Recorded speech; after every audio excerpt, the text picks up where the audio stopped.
भगवान जगन्नाथ जड़े गरीब वृद्धंका पाई एमिति काम कले जहा देखि राजा निजे कांदी पकाइथिले। शेषरे कौन हेला सुनिले आपणका आखि मध्य भिजिजिब। पुरी रे जड़े धनी राजा रहुथिले। प्रतिदिन से भगवान जगन्नाथंक मंदिर को जाई बहु दान करुथिले। तांको मनरे अभिमान थिला, मो परी भक्त आउ केही नाही। सेही सहर रे जड़े गरीब वृद्ध रहुथिले। घर नथिला, धन नथिला, खाइबाकू मध्य भलरे मिलु नथिला।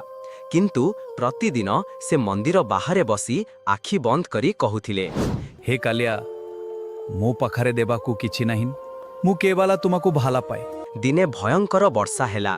शीतरे वृद्ध थर थर कंपिबाकू लागिले।